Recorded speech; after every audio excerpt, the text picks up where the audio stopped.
Hello and welcome to another ATP Geopolitics video with myself, Jonathan MS Pearce. This is a frontline update for the 6th of January 2023. My time is flying. Before we get to frontline, let's get to the overnight news and other bits and pieces. The first thing that I always go to is the released figures, the Ukrainian released figures of Russian losses the day before, all the caveats. Check out my previous videos if you want to know those caveats. Now, some interesting figures here because 530 personnel is lower than previously. There have been some really big losses in terms of Russian bases, accumulated troops being hit by things like HIMARS and artillery and whatnot.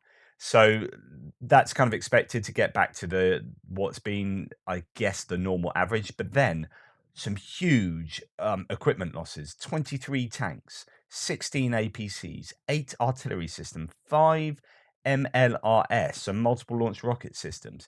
This is huge. What underwrites that uptick? I don't know, but there have been a bunch of bases hit. Again, it might not be accumulated um, troops that have been hit by long range artillery, like, for example, HIMARS. It, it seems to have been a lot of equipment accumulation. So, quite often you see these reports of 8 pieces of equipment taken out, 5 bits of equipment, 10 bits of equipment. You're thinking, oh, okay. And this is actually what it is. Important for me is this artillery system, MLRS. I think that's huge. But 23 tanks is massive and 16 APCs. Also, 1 aircraft and 1 helicopter, the same as the day before. So in 2 days, they've lost 2 fixed-wing aircraft and 2 helicopters. Again, that's a really big loss. And quite often, I don't know what's happened with the crew here, but quite often it's worse if they lose a crew because, as I've said before, you can't just replace those crew like that. You might have a bank of planes around stocks around your nation and on aircraft carriers and what have you. But when it comes to the crew, they take years and years to train. You can't just replace them. 38 vehicles and fuel tanks, just phenomenal. So if that's an indicative of some kind of truth going on there, that is a really bad day for equipment losses for Russia. To compound matters for them, it's been an excellent day. Last 24 hours has been superb for Ukraine in terms of being given equipment by NATO forces. So first of all, it started with Emmanuel Macron, the French leader. Basically, this was a case of a crack in the dam, and then it, it all started flooding. And you'd heard Germany say, "Oh, do you know of other nations in terms of freezing Russian assets to give to Ukraine? If another nation does it, we'll do it as well." Well, it turns out if that's been the case with equipment too. So the French Macron said we're going to give a whole bunch of AMX-10 RCRs as well as some Bastion APCs. So they start, and these were seen as either light tanks or whatever. He called them light tanks. People can debate that, but it's kind of inching towards being able to give Ukraine main battle tanks, and there's lots of people saying that's going to happen soon. Then, at pretty much the same time, America said they're going to give out a bunch of Bradleys. It turns out I think that's about 50 Bradleys, infantry fighting vehicles, very decent, useful IFVs. And then Germany got on board and said, "Okay, well, if you guys have done it, we'll give some Marders as well." And they're also going to get hold of some Gepards from other countries and try and see if they can requisition them to give to Ukraine as well. So really good day. Marder infantry fighting vehicles are decent, better than a lot of the kit that the Soviet Union used and a lot of kit that Ukraine already has. Um, yeah, and here are the Gepard as well. So lots of news on that. 50 M2 Bradley infantry fighting vehicles. I don't think they're the most recent Brads, as they say, but still good. Don't know what's going to come on top. I don't know whether that's tow missile systems or machine guns or autocannons or whatever on top of the Bradley. And then James Cleverly, the Defence Secretary in the UK, has basically not ruled out the transfer of tanks. So as the Guardian reports here, Provision of tanks may well be part of the next phase of weapons transfers to Ukraine. The Foreign Secretary James Cleverly said following a meeting with Annalena Baerbock, the German Foreign Minister, on Thursday. So, what's happening here is that uh, NATO.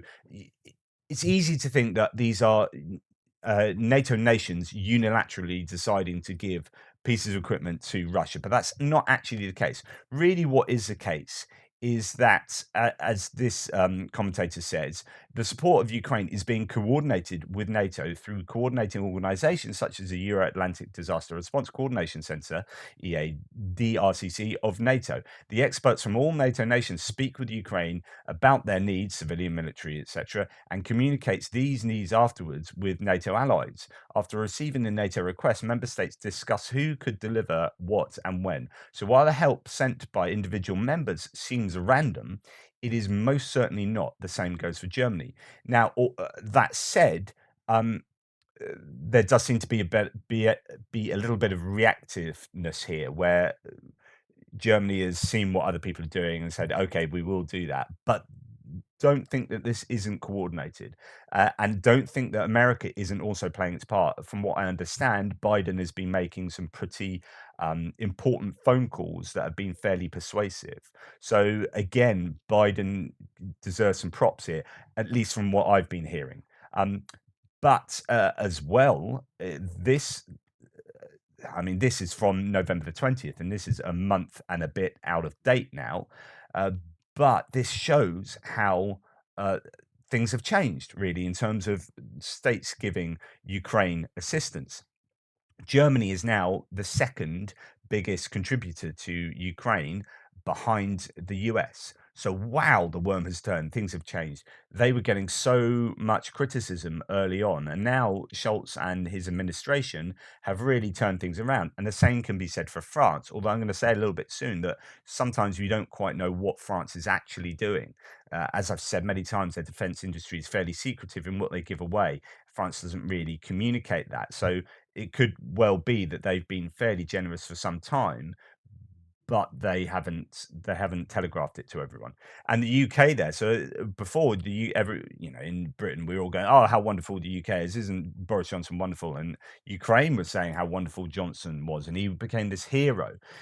And he did step up. And early doors, we were good, and we are still in there for sure, but we've now been overtaken, especially when you take into account what the EU gives. So this graph shows what the kind of bilateral commitments. That means two country commitments. So between Germany and Ukraine, Germany have decided to give this, but then the EU on Germany's behalf is also giving this, and that's what Germany contributes to the EU. So when France contributes 25% of EU funding, right? So when the EU gives $20 billion worth of stuff, $5 billion of that is France giving, right? It's coming from the French coffers. So uh, you might look at the blue part and think, well, France hasn't done a lot, but then the EU has done an awful lot. And so that is France doing that. So again, it's props to France for that.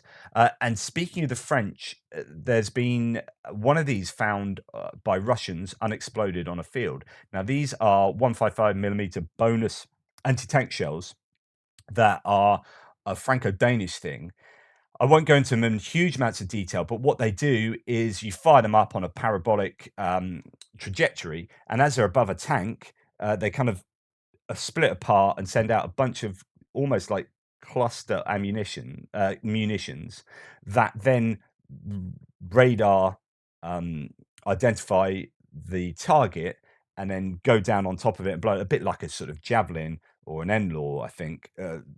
What they do as anti-tank guided missiles that you send from the shoulder, they kind of go up and then come down on tank. These things come down on the weakest part of the tank, and there's a whole bunch of funky technology going into these. Now, I think there's some German ones, smart munitions that we know have been sent, and in fact, Forbes wrote an article back in July indicating that France had sent. So these have been possibly being used for, you know, 6 months. When it was July, 5 months. Goodness me, maths. Um, but now there's definite evidence that these are being used, and that's again props to the French. These are really good bits of technology, and it would be interesting to see these actually in action, how they work. So I might do a little bit of delving into these for an extra video, but there is evidence that they have been found. Okay, what else? Looks like the mobilization is going to kick off fairly soon in Russia. This has been sort of rumored. A lot of intelligence has indicated that they are going to mobilize. Well, in the Donetsk, occupied Donetsk, apparently they are collecting information on those born from 2006 onwards for registration, which means they might be getting desperate enough to register 16-year-olds to help fight. Now, I don't know, maybe not, but that's worth sort of looking out for. And speaking of that, there are rumors that oh no, that's the ceasefire. I'm going to talk about it in a bit. Yeah, there are rumors that they have already started a mobilization of Russians. So there is some paperwork. Need to fact check this. There's been a lot of talk about Russia, says Tim White, about to embark on a new mobilization. Now 24 Canal, which TV channel, says it's underway in Ukraine. I'm not entirely sure these summonses are genuine, though. I guess the truth will be known in a week or so. So we'll see whether that's true or not in the coming days. And as you might have heard, Russia has announced that there'll be a ceasefire. And that starts at midday today. It's immaterial either way whether it's going to happen. Fighting won't stop, says Tim White. If Ukraine hasn't fired within a few minutes, Russia will lob some shells on its own and scream Nazis and launch pre-planned missile or drone attacks. So there's been a lot of chat about this ceasefire, why they've asked for it. It's supposed to indicate or be in line with the Orthodox Church Christmas. But as Julia Davis and through her Mick Ryan says here, or Mick Ryan through Julia Davis, whatever. Julia calls Putin's ceasefire for what it is. You don't get to invade your neighbor, destroy its cities, systematically rape and murder its citizens, attack it on Christmas, and then unilaterally decide that you do not want to be shot for a few days. Thanks. Absolutely. It's like they shot through actually what is now the official Ukrainian Christmas, and then they say, "Oh no, we're stopping for our Christmas. Let's have a ceasefire." No, it shouldn't work like that. Anyway, a few other things. Again, when it goes back to these kind of numbers ticking up, and I talk about these HIMARS and other kind of hits happening on a nightly basis. 20 officers were killed and at least 100 wounded Russians. This morning, the armed forces of Ukraine attacked a base of the occupiers in Pavlivka, Druha, occupied Kherson region. The occupiers gathered there for 5 days. So again, you get this intelligence when you get this gathering of people. The intelligence or ammunition, for example, in Svatovo, when they saw for 2 weeks ammunition being accumulated at this sort of warehouse, and it's like right now let's hit it now that it's full. The same goes with troops, and that seems to be happening a lot at the moment. Troop accumulation seem to be seem to be du jour for the Ukrainians. Anyway, let's get onto the front lines. As ever, we start in northeast, Kupiansk down to Svatiove-Kreminna. This is my map. I've changed my map a little bit again to represent. Sometimes it's easy to think the Ukrainians control areas when they attack them and have some success, but it takes some time to control areas, and there's often, as soon as you attack somewhere, there's a counterattack straight away back. So you hear, oh, they've attacked here, it's been a successful attack, and then of course you update your maps, and then literally within hours the Russians have done a counterattack and it's back to where they were. So the fighting around Dvorichna, Haryanikivka, Tavilzhanka I put as grey zone rather than Ukrainian control. But nothing much has happened around here. Claims are it's pretty positional fighting northwest of Svatovo. Kupiansk. In Kupiansk, there was supposedly a sugar refinery or sugar factory that was hit by artillery, and that was where Ukrainian forces were accumulated, or some kind of, I don't know whether it's equipment, troops, or whatever, and that was successfully hit. And there was some chatter about that. But other than that, if we come down to to Kuzmivka. Rebar reports that the Ukrainians are very active in night raids in Kuzmivka, and that's attritionally wearing down the Russians around there. So that's good news for the Ukrainians in that respect.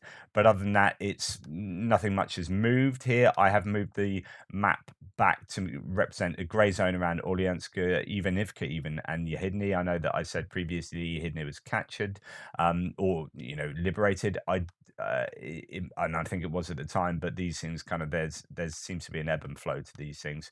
And then we come down to the sort of towards Kremna. If we remember, there's the R66 or P66 highway here, just in front of these settlements, and the Krasna River down there. And the Ukrainians have been attempting to get some kind of purchase on that road around the Ploshchanka and the Chervonopepivka area. There's repelled attacks around there as ever. This line is supposed to be, quite a bit of tough fighting. Defmon says, actually, no, we'll go to no reports saying that footage has emerged from late December where Ukrainian troops have targeted Russian forces around Kuzmina. I'm going to talk about that in a second. I've changed the area back to contested. The Ukrainians repelled and attacked north of Bilorivka, and they've reportedly made gains west of Livka, waiting for confirmation. But no real talk about Ploshchanka and Chervonopepivka. On the other hand, the ISW, Institute for the Study of War, says that there's offensives or very active defense along the Ploshchanka-Makivka line. Another Russian military blogger has claimed that Russian forces are trying to push Ukrainian forces back from positions near the R66, the Svatiove-Kreminna highway, and that fighting is the fiercest near Chervonopepivka. The Russian military blogger claimed that Ukrainian artillery units can currently interdict all Russian movements on the highway, and that Russian forces intend to resume movements along the highway after pushing Ukrainian forces further back. So the Russians are really trying hard to push the Ukrainians back from here. So I've moved this back to being contested. It seemed like Ukrainians had taken control of Ploshchanka and Chervonopepivka, but the Russians have fought really hard to push them back out of there. So it's particularly tough fighting around this access from Makivka all the way down to Chervonopepivka, but also possibly some gains to the west of Zytlivka, which is this area here. So the Ukrainians might have had some gains around there. And then we come down to sort of Dubrova and this tiny settlement just here, Kuzmina. There we are. That has been shelled by the Russians. And what Defmon says is that, so he says, repulsed an attack around Ploshchanka. Ukrainian general staff reported a shelling in the area of the tiny settlement of Kuzmina.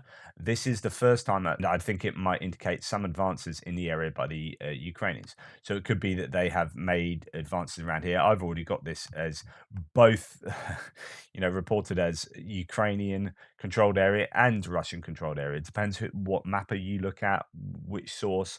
There are just really contradictory stuff going on here. There's quite a lot of operational security. There was reporting of fighting on the outskirts, all very close to. You could hear gunfire near Kreminna during the last week, but not a lot since.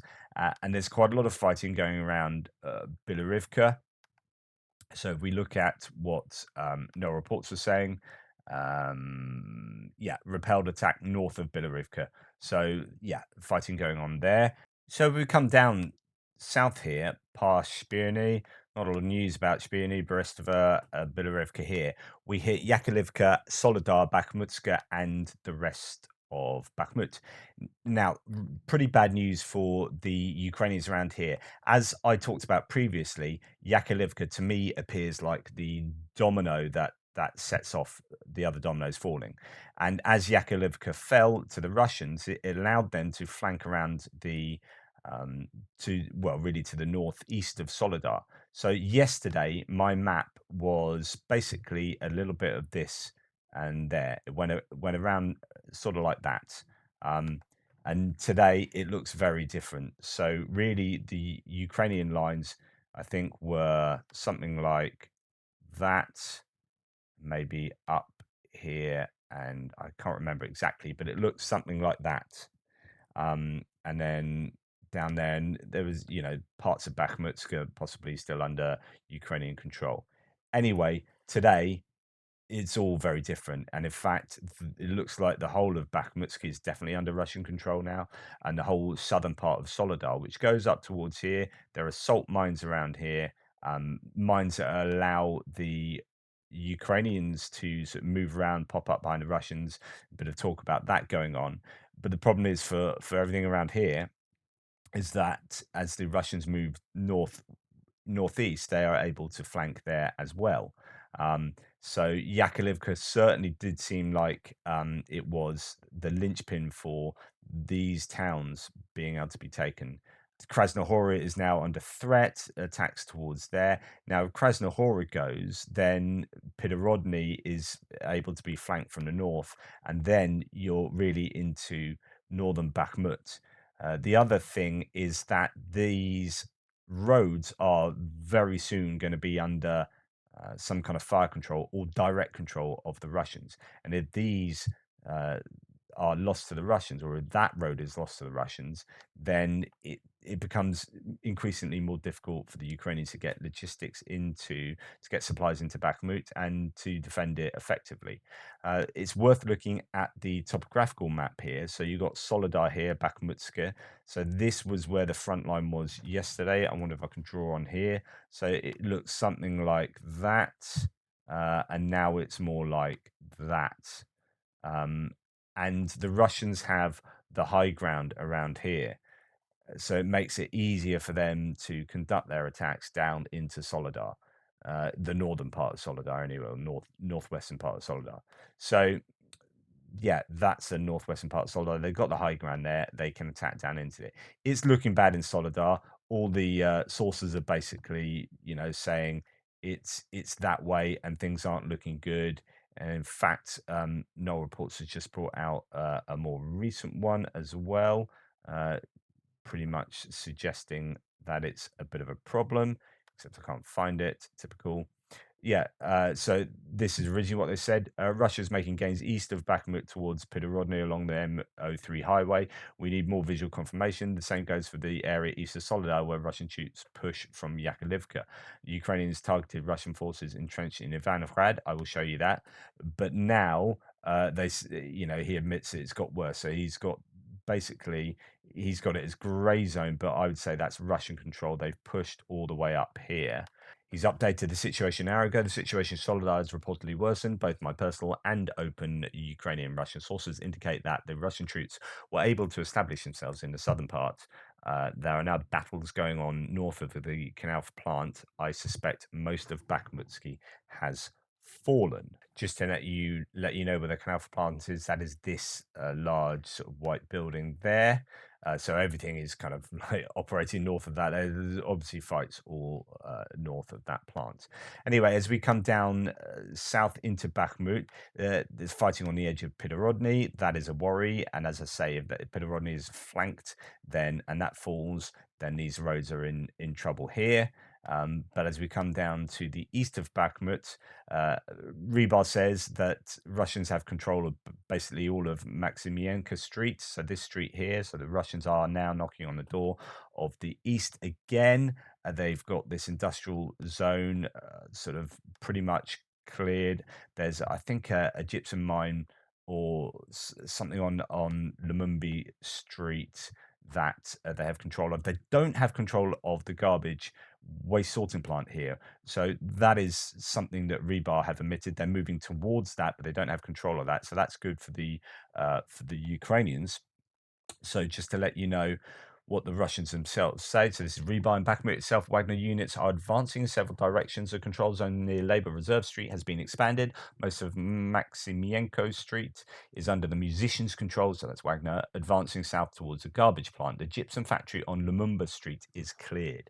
There are several gypsum mines in the area of the plant, so this is quite interesting, which the AFU uses to conceal movement, store munitions and shelter personnel and equipment. The situation is identical to that currently observed in Soledar, so obviously the Ukrainians can use these to their advantage defensively. Of course, this will affect the pace of the offensive here, but it will not stop it. According to my sources, Wagner PMC units already control one mine with 2 exits. The rest are, quote, in the works.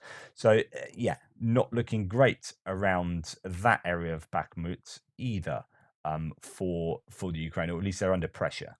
As we move further to the south, Ivanrad here is under Russian control, but as according to no reports, the Ukrainians are launching offensives against their entrenched positions there. Some Russian sources are saying that actually the Russians have gained some in more territory in Opitny. I don't have any further details of that, so just leave it there for the time being. And Klishchivka is obviously an incredibly important defensive position for the Ukrainians, because if they lose that, they lose the south of Bakhmut really, and Bakhmut can be encircled uh, more properly. However, if the Russians can make inroads north of Klishchivka in this kind of open land here, then there could be some trouble as they push towards Ivanivska. So it's important that they don't just the Ukrainians don't just hold Klishchivka, but they actually hold this land in between Bakhmut and Klishchivka, which I think could be difficult. There are lots of entrenchments around here, and so actually just being open fields doesn't necessarily mean it's easy to take. Down south, Kurdimivka, there are repelled attacks around there apparently, but this area just north of Kurdimivka could well be under Russian control to more extent than I have it on the map there. Just a little bit unsure. There's claims that Defamon says that the Russians have territory to the west of the canal, but not necessarily, positions that they've consolidated. As he says here, Russian forces across the canal around Kurdimivka, but I'm not sure they've actually established and secured positions, but otherwise repulsed attacks around there. As Igor Gherkin says, uh, the sector of the front is on the Bakhmut front is a quote mutual meat grinder of attrition for Ukrainian and Russian troops. It is pretty terrible for both sides. However, it must be said that the Russians are on the attack there, and the Ukrainians are well defended. They're well dug in and around Bakhmut. So I'm fairly sure the attackers will be losing more troops, as you would expect in such a situation. So this really must be difficult.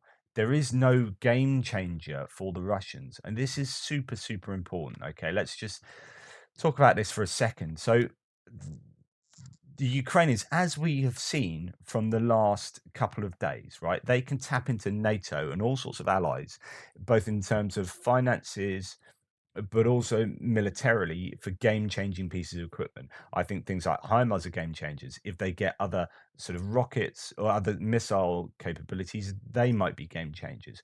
But they're always upgrading their army. At the moment, they're getting those light tanks and or infantry fighting vehicles that are really decent, stuff that are better than what the Russians have. Now, the Russians only have mobilized troops. That's all they can draw on. They can't build any more equipment, particularly. They can't, at the moment, get it from anywhere else. They can possibly get some stuff from Iran, um, sort of cheap drones and stuff, maybe some missiles coming as well. But I don't think there's particularly big game-changing pieces of equipment that they're going to receive as it stands. And so, therefore, yes, Bakhmut might fall, and that might be. I think it is strategically important. Bakhmut. I disagree with some people. I've changed my mind on this. Yes, they are beating their heads against a brick wall here, but actually, if that brick wall falls, it gives you the option of being able to take Touretsk, possibly Chaziv Yar, Konstantinivka, Druzhkivka back here. But then it's really about Kramatorsk, Sloviansk, and Siversk. Now, if you really have designs on these places, you can't get them without taking Bakhmut, right? So Bakhmut is important, and look at all the logistics operating around there. If Russia could have access to these logistics, then it opens up Siversk, the Siversk Bakhmut axis, and I think that is important. But the thing is, Russia are expending so many troops here that their capacity is being drained in Bakhmut. And if they take Bakhmut, won't be in a decent position to take all these other heavily entrenched places around here unless they get a game changer. They're not going to get a game changer. They're constantly being degraded. So that the only option that they have, which is why we're looking like there is going to be mobilization, is more troops, throwing in human wave after human wave in order to get some kind of Pyrrhic victory in places like this. And I just don't think that is a sustainable long term. And I don't think it's a good option for the Russians. Eventually, you're going to get people back in Russia going, actually, no, we're not a big fan of sending our family members off to almost certain death. Uh, I don't know. That's my opinion. The flip side, Ukraine are never really going to defend their way to victory in Bakhmut. If at some point they're going to have to take all this back, right? So again, what are their designs on Bakhmut? They are sending a lot of troops, as we'll see shortly, into Bakhmut as reinforcements. So this is fixing Ukrainian troops as much as it's fixing Russian troops. Anyway, as we come south from there, we come on to Avdivka. Really, no news. No news of Avdivka. Normally, the ISW, let's go to the ISW, would have a whole section on Avdivka, Marinka. There's one paragraph talking about basically Zaporizhia, Marinka, and Avdivka. No real movement on any of these. So as we come down, I showed you some footage in yesterday's update of a Chechen base being taken out, and again, that was, I think, probably 7 vehicles for sure taken out in that one bit of footage. And when you are considering the figures that Ukraine produce about how many bits of equipment are lost each day, that is just one place, one artillery hit on one warehouse that's taken out all that equipment. And yeah, so that was apparently in Marinka. But if that's happening all up and down the front lines, then that goes towards explaining why those numbers can on certain days be really huge. No news around here. The only thing that's worth mentioning is this small settlement in Zaporizhia of Dorozhenyanka. Now, I talked about this having been taken by the Russians and possibly taken back by the Ukrainians yesterday. I didn't change my map. Anyway, Andrew Perpetua says Ukraine lost the area around Dorozhenyanka. Russia does not control it either. It's a grey area. Ukraine is slowly regaining lost territory in this area. They've retaken about half of what was lost. The front line depicted is based on Russian shelling. So he's got that as a whole grey zone. What was interesting about this, though, I mean that's marginally interesting, but apparently the Russians just walked into this settlement. There was no fight. They didn't take it. They literally just walked in there, and there was no one there to defend it. And apparently, and this is according to Russian sources, the Ukrainians could only muster 100 soldiers, 100 troops, to then try and attempt the recapture and to do the counterattack. And the theory is that this feeds into the idea that the Ukrainians have been sending out troops. I mean, this is supposed to be big troop accumulations for a massive counteroffensive at some point. And yet, if you can only muster a few troops in that particular area, what does that say? Well, some people are saying that they're sending up so many troops to Bakhmut that they're kind of redirecting. This is the idea I was talking about yesterday, that the counterattack would have happened already had they not had to send troops that were ready for that counterattack up to Bakhmut to help defend Bakhmut. So this really is fixing Ukrainian troops, if that's correct, into this area, so they are unable to fight elsewhere. And that is the point of fixing. You are disallowing the enemy to do things elsewhere, just sucking in their resources into one particular place. So anyway, that's what's happened there. Not a lot of detail about the rest of the front line at all, really. So it's all about Bakhmut. So apparently, military hospital was hit or a hospital was hit in Tokmak that was being, well, the Ukrainians claim is being used as a military facility. So there was some kind of big hit there. We've got Radensk. Apparently, the Ukrainians claim uh, a warehouse housing S-300, so surface-to-air missiles, housing the missiles for them was hit in Radensk. Other than that, not too much detail coming out about anything from last night or from yesterday. In these areas, there are apparently Ukrainian sabotage and reconnaissance groups fairly active around here, as you'd expect them to be active up and down the whole front line. Anyway, that's the frontline update for today. I hope that's of some use to you. Please like, subscribe, and share. All the ways you can support my channel, always really gratefully appreciated. And thank you. And you can always pop along to uasupporter.com/ATP if you want to grab anything that takes your fancy here to show your support for Ukraine, you can get a women's long sleeve t shirt, and I would get a tiny bit of commission on that um, purchase. So that's always appreciated. There you go. If you're a woman who likes long sleeve t shirts, or a man who likes very tight fitting long sleeve t shirts, maybe, I don't know. Or you could be a very thin man. I don't want to cast any aspersions or gender discrimination. What am I talking about? I don't know. See you later for the update extra video. Toodle pips.